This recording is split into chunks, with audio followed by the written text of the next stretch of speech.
everyone, welcome to another video. Today we are here with the amazing David and all things good. So let's just get right into this.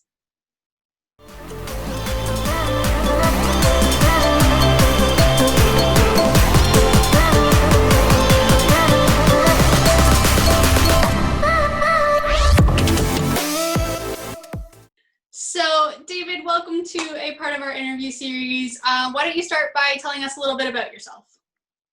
Yeah, so my name's David. I'm 21 years old. I'm from Victoria, British Columbia, Canada. I guess first and foremost, I'm a track and field athlete. That's what takes up the majority of my time right now, training for the 2021 Paralympics. As well as I've started growing a lot on social media over the last few months. So I've been starting to put some more time into that, into educating others about vision loss and things like that, kind of in like a funny way. And yeah. That's awesome. So how did you get involved in sports and how did that start?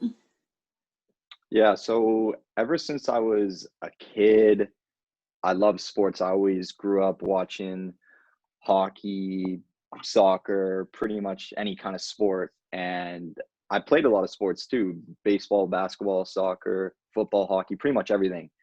And with my vision condition, it deteriorates, it gets worse over time. So it got harder for me to see the ball in baseball and see the ball in soccer, the puck in hockey. But I didn't really care too much. Even though I couldn't really see it all the time, I still loved playing and going out on the ice and skating as fast as I can. But then it became harder and harder as my vision got worse, and I had to start giving up some of these sports I love to play. And then as I was giving up these sports, I started to have more free time on my hands when I was about 13, 14 years old.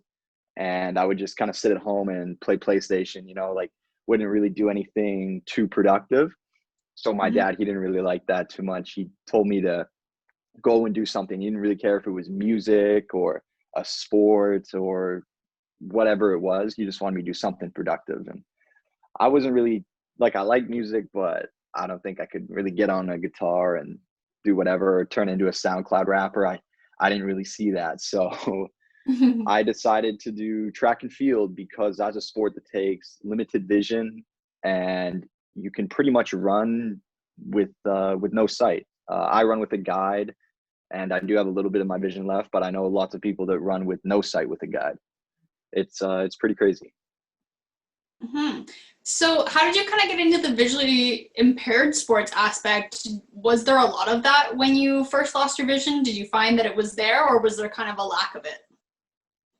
Yeah, when I first lost my vision, I didn't feel like I had that much support. I was doing all these sports unaware of the Paralympics and everything like that until I was about 16, when I was running track. And that's when I found out that there's para track and field, that there's the Paralympics and things like that. And there was always this, I guess, like cloud over my head when I was training for all these sports when I was a kid. Every kid in Canada dreams to be the next Wayne Gretzky or play in the NHL, right? But I kind of had that cloud over my head that no matter how hard I work, or no matter how much effort I put into this, that will never happen because I'm blind. I can never be a professional athlete.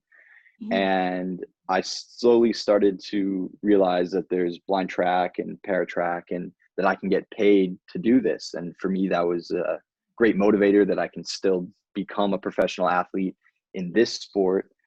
And yeah. Sweet.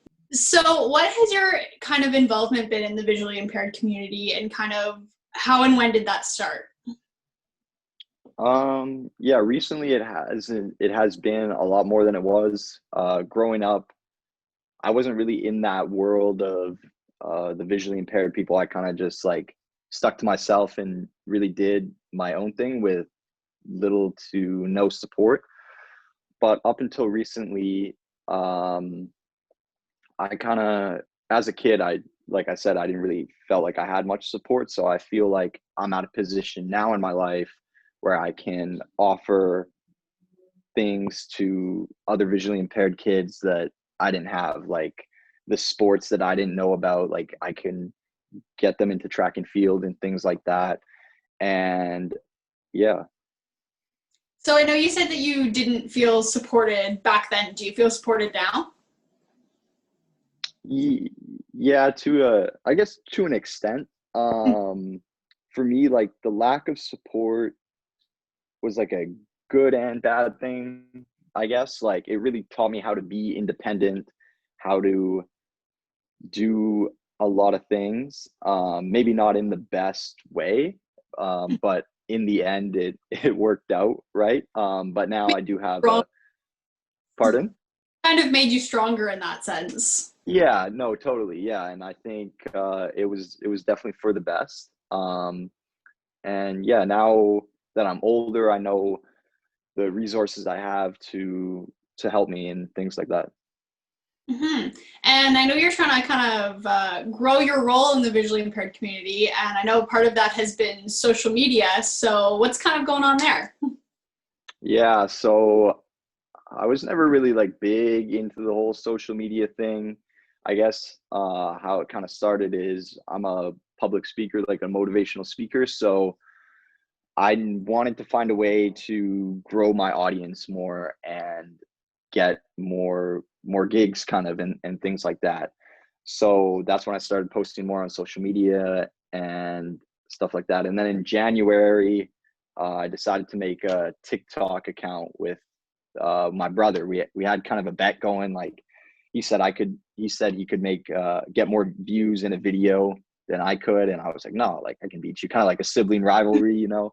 So we both made our videos and posted it some night in January, and I can't remember. They both did really bad.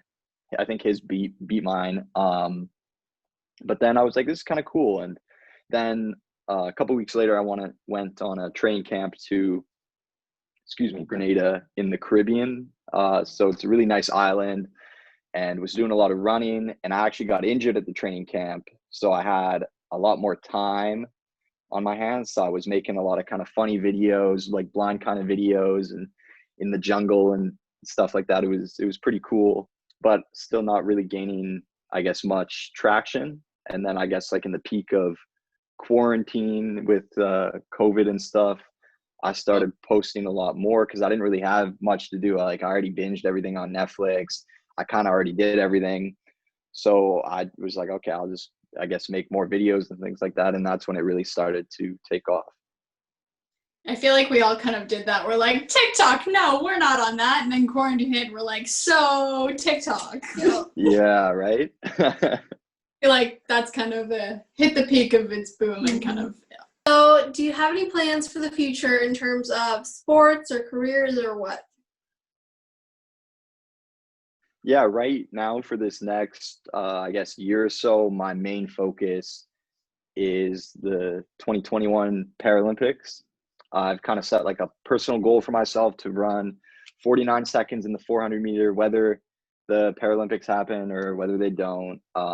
That's my goal for the next year, is to run the 400 meters in 49 seconds. And that's what I'm dedicating all my time to. And if stuff gets in the way of that, I'm not afraid to pull back and do everything I can to try and make that goal happen. Other than that, I really want to focus more on public speaking and motivational speaking and try and get some more opportunities for that. More so like 10 years down the road, I really don't have much idea. Like I would love to have a family and still be running hopefully, but I don't really know what the future entails. So Awesome. To kind of end on a more motivational note that you're kind of talking about, if you could give a piece of advice to somebody who is either losing their vision or is visually impaired, who's either looking to get into sports or just kind of life related, what would it be? I would say the biggest thing for me that I learned is not really caring about what others think. Because when I was a kid, I never used my cane or stuff like that. And especially when you're in high school, it's tough too, right? Because you don't want to stand out. You want to make sure you're wearing the right brand or whatever. So it's definitely tough. And yeah, I felt embarrassed to be blind and to be who I am. But slowly I started thinking, well, why do I care what all these other people think? My close friends, my family, those are the people who I love. Those are the people who I care about. Those are the people who matter to me. So if you're not them, then I guess your opinion, if it doesn't really matter to me. And I think that's one big thing that helped me get to where I am today, and one big thing I would share with others. That's awesome. Well, thank you so much for taking the time to chat with us today and kind of join our little community here. It was great to hear everything that you had. And to everyone else, we will see you next time. Bye. Thank you. All you, sis. It always feels so awkward. I know, but you Okay. have to do something here. I know. Pull your weight. I know. Well, love the sport. Okay.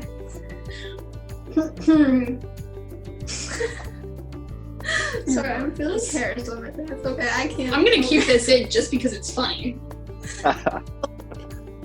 Lovely. Okay. So, what are the? I thought. Okay, I have to think about my wording for a second. Okay. Literally, it's written there. I know I'm not gonna pull an word for word. Gotta be authentic here. Okay. Okay.